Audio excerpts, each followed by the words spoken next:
बहुत समय पहले पहाड़ों और नदियों के बीच बसा था एक अनोखा गांव, सुखपुर। यहाँ के लोग हमेशा हंसते गाते रहते, खेतों में सोना उगता और हवा में मीठी सुगंध फैली रहती। लेकिन इस गांव की खुशहाली का एक बड़ा राज था। गांव के बीचों बीच खड़ा जादुई वृक्ष, जो सालों से गांव को आशीर्वाद दे रहा था। लेकिन एक दिन सब कुछ बदल गया। जादुई वृक्ष की चमक फीकी पड़ने लगी, खेत सूखने लगे और गांव में मायूसी छा गई। गांव के सबसे बुद्धिमान बुजुर्ग बाबा रघुनाथ ने कहा, अगर जादुई वृक्ष को फिर से जगाना है तो किसी को जादुई गुफा से प्रकाश का मोती लाना होगा। गांव का सबसे निडर लड़का मनु आगे आया। मैं गांव को बचाऊंगा, कहकर वह निकल पड़ा एक रोमांचक सफर पर। रास्ते में उसे जादुई जंगल से होकर गुजरना था, जहां पेड़ फुसफुसाते थे, अजीब अजीब आवाजें आती थीं और चमकते हुए जीव जंतु उसका रास्ता देख रहे थे।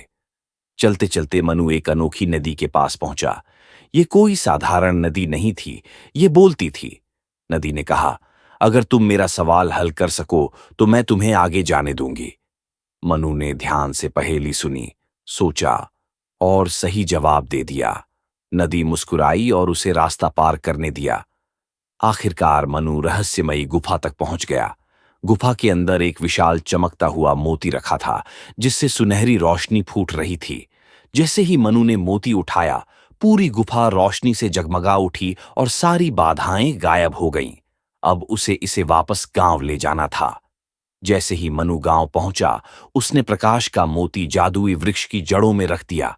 अचानक वृक्ष में फिर से हरियाली छा गई, सोने जैसी चमकदार पत्तियां लहराने लगीं और गांव में खुशहाली लौट आई। सबने मिलकर खुशी मनाई और मनु की जय जयकार करने लगे।